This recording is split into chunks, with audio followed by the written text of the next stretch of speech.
দেখতে পাচ্ছি যা নির্যাতন যা হচ্ছে, যে অপ্রীতিকর ঘটনা ঘটছে রাজ্য সহ সারা দেশে, তার জাস্টিস পাওয়া যাচ্ছে না। সেই জন্যই কি এই অপ্রীতিকর ঘটনা একেবারে ঘটেছে? দেখুন, ব্যাপারটা হচ্ছে আমরা চাই ফাস্ট ট্র্যাক কোর্টের মাধ্যমে বিশেষ করে মহিলা আর শিশুরা যারা যৌন নির্যাতনের শিকার হচ্ছে, ফাস্ট ট্র্যাক কোর্টের মাধ্যমে দ্রুত বিচারের ব্যবস্থা করে দেওয়া। তাহলে দেখবেন হয়তো এগুলো কিছু কমতে পারে। দুর্ভাগ্য, যখন কোনো অনৈতিক ঘটনা ঘটে যাচ্ছে, crime against women or child, তখন আমরা কি দেখছি? শাসক দল সেই ছেলেগুলোকে বাঁচানোর চেষ্টা করছে। ছোট্ট ঘটনা, লাভ অ্যাফেয়ার, ও প্রেগনেন্ট ছিল, খদ্দের ধরছিল, এই ধরনের বলে আড়াল করার চেষ্টা করছে। আমাদের ওয়েস্ট বেঙ্গলে হচ্ছে, গত কয়েকদিন ধরে উড়িষ্যাতে যেভাবে পরপর ঘটনা ঘটছে, আপনি শুধু উড়িষ্যা নয়, সারা রাজ্যে দেখুন, উত্তরপ্রদেশ, গুজরাট, বিভিন্ন রাজ্যে দেখুন যেভাবে মহিলাদের উপর অত্যাচার নেমে আসছে। এগুলো বন্ধ হওয়া দরকার।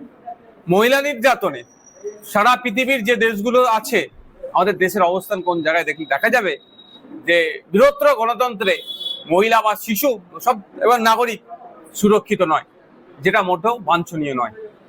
কিন্তু অন্য রাজ্যে যে ঘটনাগুলো ঘটে যাচ্ছে আমাদের রাজ্যেও ঘটছে, কিন্তু আমাদের রাজ্যের শাসক দল অন্য অন্য রাজ্যকে দেখিয়ে তারা বৈতরণী পার করার চেষ্টা করে। দেখুন, এইটা দিয়ে জাস্টিফাই হয় না। উত্তরপ্রদেশে একটা ক্রাইম এগেনস্ট ওমেনকে দেখিয়ে ওয়েস্ট বেঙ্গলে একটা মহিলার নির্যাতনকে ধামাচাপা দেওয়ার চেষ্টা যেটা হচ্ছে, এটা মোটেও কাঙ্ক্ষিত নয়।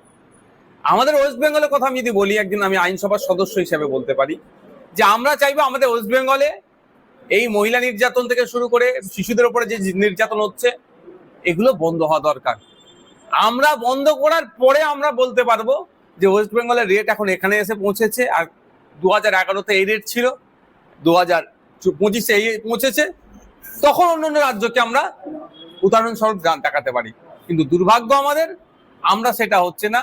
উল্টে আমাদের রাজ্যে যে ঘটনা ঘটে যাচ্ছে, অন্য রাজ্যকে ঘটনাকে দেখিয়ে ধামাচাপা দেওয়ার চেষ্টা হচ্ছে।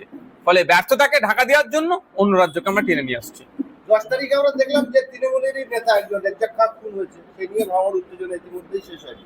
আমরা আজকে দেখলাম, আজকে যে সভায় আপনি উপস্থিত হয়েছে, সেই সভার ফেস্টুন ব্যানার ছাড়া কি করলেন? দেখুন, দুষ্কৃতীরা ছেড়েছে, আমি এর থেকে বেশি এখন বলবো না। অফিসার এসেছিলেন একজন, আমার সাথে কথা বললেন, তাকে বিষয়টা বললাম, আমাদের লিখিত অভিযোগ দায়ের হচ্ছে। আমি একটা কথা বললাম যে আপনারা জানেন এখানে একটা রাজনৈতিক দলের কর্মসূচি হবে, স্বাভাবিকভাবে এখানে প্রোটেক্ট করা দরকার ছিল, অর্থাৎ এখানে আপনাদের ফোর্সের চাই সিভিক ভলেন্টিয়ার হোক বা কনস্টেবল রাখা দরকার ছিল। সেই বিষয়টা তিনি যে উত্তরটা দিলেন আমাকে সে তত পছন্দ লাগেনি। তারপরেও বলছি, দুষ্কৃতীরা এসে রাতের অন্ধকারে আমাদের এখানে অঞ্চল, পোলরহাট 1 নম্বর অঞ্চল, পোলরহাট 2 নম্বর অঞ্চলে আজকে অঞ্চল সম্মেলন আছে, অর্থাৎ রাজনৈতিক একটা কর্মসূচি আছে, ইন্টারনাল কর্মসূচি।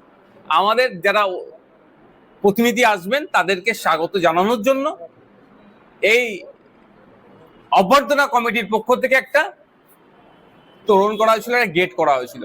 রাতের অন্ধকারে কিছু দুষ্কৃতী এসে সেটাকে ছিঁড়ে দেয়।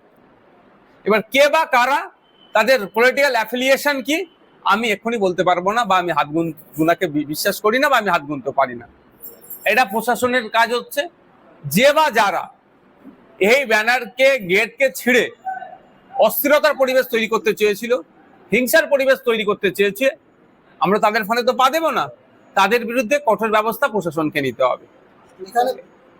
এই প্রশাসন দেখুক, বা রাজ্য সরকার দেখুক, বা প্রধান দল, শাসক দল দেখুক যে পশ্চিমবাংলায় গণতন্ত্রটা কিভাবে, শাসক দলের যিনি চিফে আছেন দেখুক যে পশ্চিমবাংলার গণতন্ত্রকে কিভাবে গলা টিপার চেষ্টা হচ্ছে। গণতন্ত্রের বিরোধীরা যত শক্তিশালী থাকবে, ডেমোক্রেসি ততটাই সুরক্ষিত থাকবে। কিন্তু দুর্ভাগ্য আমাদের, কি রাজ্য সরকার কি কেন্দ্র সরকার দেখুন, সবসময় অপোজিশনের গলা ত্রুটিকে টিপে ধরার চেষ্টা করছে, অর্থাৎ ডেমোক্রেসিকে দুর্বল করার চেষ্টা করছে। আমরা এটা হতে দেব না। আমাদের সর্বোচ্চ দিয়ে ডেমোক্রেসিকে শক্তিশালী আমরা করব। উত্তরপ্রদেশে একজন সেনাকে আক্রমণ করা হলো, আধা সামরিক বাহিনীর তিনি একজন জওয়ান ছিলেন, যতটুকু খবর দেখতে পেয়েছি। তারপরে ওই এনে যখন যাচ্ছিল তার আক্রমণ চালিয়েছে। শুধু এটা নয়, সরকারি সম্পত্তি, বেসরকারি সম্পত্তি, বিশেষ ধর্মের মানুষকে দেখে আক্রমণ করছে। এটা ধর্মের নামে উন্মাদনা ছড়ানো হচ্ছে। ধর্ম এটা কোনোদিন করতে পারমিট দেয় না।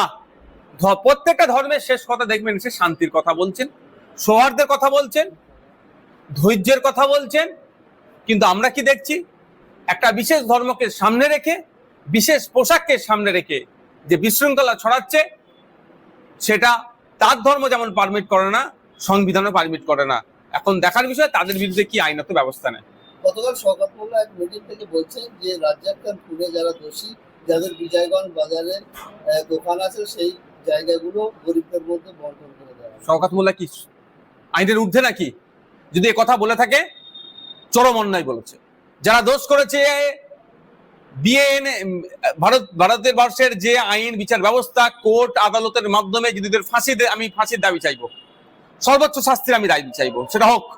কিন্তু তাদের অর্জিত অর্থে যদি দোকান থেকে থাকে, জায়গা থেকে থাকে, আপনি কেড়ে নিতে পারেন। আপনি কি যোগী আদিত্যনাথের মতো বুল্ডুজারদের পক্ষে আসছেন না? বিজেপির সাথে যে আপনারা ঘর করছেন তৃণমূল, সেটা কি তার ইফেক্ট এখানে হচ্ছে?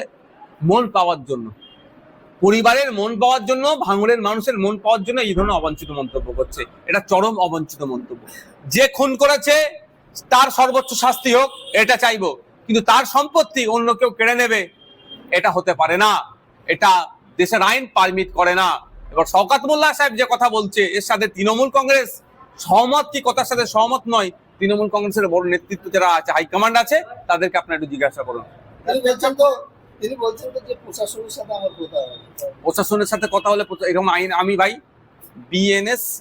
বিএনএসএস আমি যতটুকু পড়েছি, এই ধরনের কোনো জায়গায় বলা নাই কেউ খুন করলে তার জায়গা কেড়ে নিতে হবে। তাহলে নতুন করে পশ্চিমবাংলার মধ্যে ক্যানিংকে আলাদা দেশ যদি উনি ঘোষণা করে দেন, যে আলাদা দেশ ক্যানিং, এই আর ভাঙড়টা ওনার জন্য এখন যদি দায়িত্ব পেয়েছে, ভাঙড়কে হয়তো আলাদা দেশ আগামী দিনে ঘোষণা করবে। তাই ক্যানিং এর আলাদা সংবিধান, ক্যানিং এর আলাদা আইপিসি সিআরপিসির পরিবর্তে যে এখন বিএনএসএস করেছে, আলাদা করেছে। তাহলে ওনার যেটা আইনের বই আছেন, তো ওনার কাছে তাহলে আইনের বই এই ধরনের যদি উনি করে রাখেন, সেটা উনি বলুক। তবে এই ধরনের যদি করে থাকেন, উনি দেশের দিকে ছাড়া আর কিছু হতে পারেন না। শেষ প্রশ্ন করবো, আমরা দেখতে পাচ্ছি রেজ্জাক খুনে বেশ কয়েকজন গ্রেপ্তার হয়েছে, 60 জন মতো। তারপর থেকে ভাঙড়ে তৃণমূলের শীর্ষ নেতৃত্ব আত্মগোপন করে একটা প্রবঞ্চনা আমরা দেখতে পাচ্ছি। তাদেরকে সচরাচর দেখা যাচ্ছে না আগের মতো। তারা আগে যেভাবে বাক্য বিনিময় করছে, সেগুলো আর দেখা পাওয়া যাচ্ছে। এই খুনের সাথে যারা অ্যারেস্ট হয়েছে, এরা হয়তো খুন করেছে, আর যারা খুন করতে বলেছে তারা এখন অ্যারেস্ট হয়নি। দুটো কারণ, কেন খুন হয়েছে এটা খুঁজে বার করতে হবে। আর একটা হচ্ছে কারা খুন করার নির্দেশ দিল।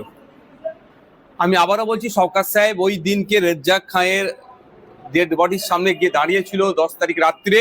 Right side, left side, front side, back সাইডে যারা দাঁড়িয়েছিল শওকত সাহেবকে ঘিরে, তাদের মধ্যে অনেকে খুনি হতে পারে যদি সঠিক তদন্ত হয়। Thank you. আরাফুল ইসলামের ছেলে ফজলুল হাকিমুল ইসলাম, তিনি নিরপেক্ষভাবে তিনি প্রশাসনের হাকিমুল সাহেব দেখছেন তার দলের ছোট বড় মেজর সেজর নেতারা নিরাপত্তা পেয়ে যাচ্ছে, তিনি কেন পাবেন না? সেজন্য চালিয়েছে।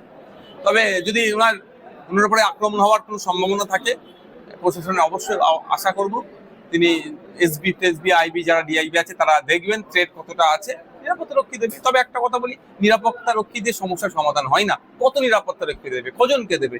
ভাঙড়ের প্রত্যেকটা নেতা তো চাইবে, আইএসএফ এর প্রত্যেকটা নেতাকে তাহলে দিতে হবে।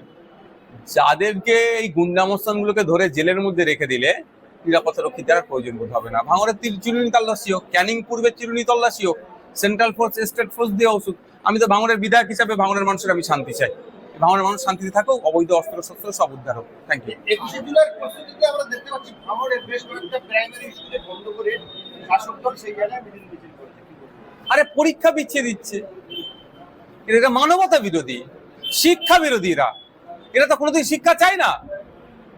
এদের দলটা আলাদা। 1993 সালের ঘটনা, তখন তৃণমূল কংগ্রেস বলে কোনো দল ছিল না, আর এখন বলছে তাদের সহিত। মানে এইটাই তো সব থেকে বড় অসত্য কথা। আর একটা কথা আমি বলতে পারি যে 21শে জুলাইয়ের কমিশনের রিপোর্ট পাবলিশ করা হোক, এই দাবিটা তৃণমূলের বন্ধুদেরকেও বলবো উত্থাপন করা হোক। কারণ সেই সময় মমতা ব্যানার্জি মহাশয়ের ওপরে যে প্রাণঘাতী হামলা চালিয়েছিল, উনি প্রাণে মরে যায়, হয়তো নাও বাঁচতে পারতেন।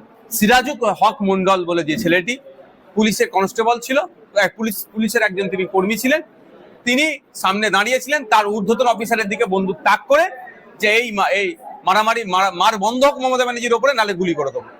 ফলে একটা বড় ইতিহাস আছে, কিন্তু সেই সিরাজুল হক মন্ডল আজকে কোথায়, তার বর্তমানে স্ট্যাটাস কি, সেটাও আপনারা খুঁজুন। ধন্যবাদ।